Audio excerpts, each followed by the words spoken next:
before how Republicans are better at getting a succinct Yeah. message, concise message across. And while Democrats, if they have an idea that you think is a good idea, sometimes it gets lost in the jargon, it gets lost in the verbose words. I mean, what specifically do you think their messaging needs to be?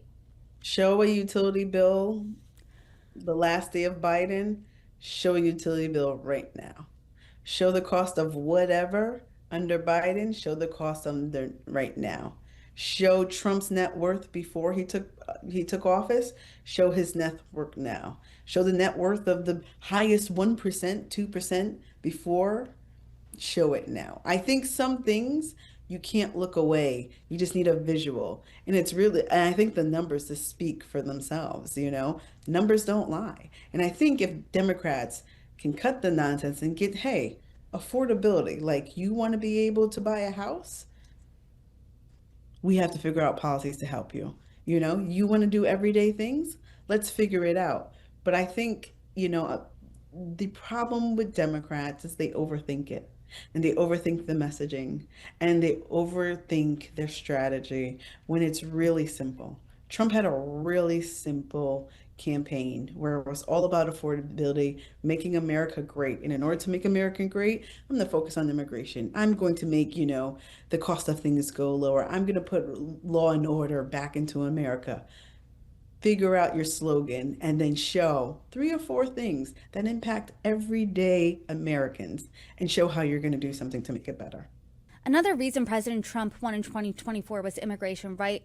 More voters thought he was better equipped at handling that than Democrats were. And when you're looking at the numbers here for immigration, I mean, border crossings hit historic lows in the first year of his second term, but that's not the biggest story when it comes to immigration, right? The biggest domestic story right now is what's happening in Minneapolis and this standoff between ICE and protesters there. I was talking to a pollster yesterday, and he said even some Republicans right now are feeling queasy when they're seeing these videos of ICE, and they're all going viral ever since an ICE agent shot Renee Good in Minneapolis earlier this month. There's been anti-ICE protests popping up all throughout the country, videos of ICE agents acting really aggressively towards protesters and people alike. Even Joe Rogan, the podcaster, he was questioning the agency's tactics on his podcast, right? He was saying, I feel really uncomfortable when I see these videos of ICE agents. They're masked, they're snatching up Americans, they're asking for their papers. He compared them to the Gestapo. I mean, how do you view this, A? And B, what do you think Democrats can do seeing this?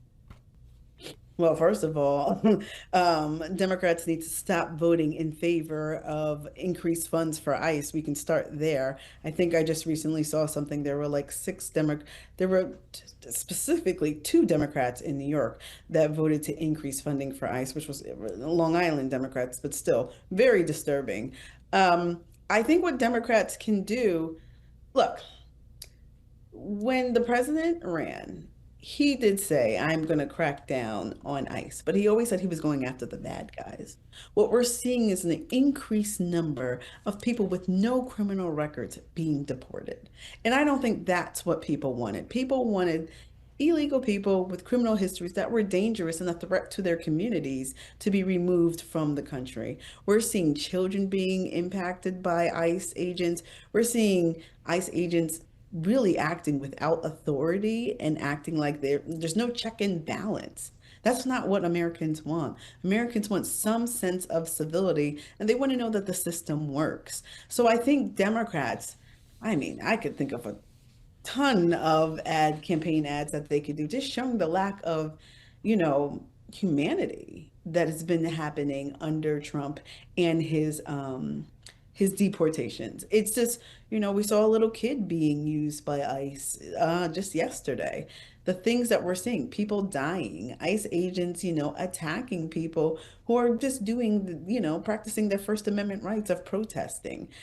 It's getting a little bit out of control and very queasy. And, again, if you're a staunch MAGA, I'm sure this is like you're okay with it. But the everyday independent, and like we have to remember, the independent is a key voting block to anybody, whether it's for President Trump or the next person that's going to run for president, whether it's for the House, it's very important, this block.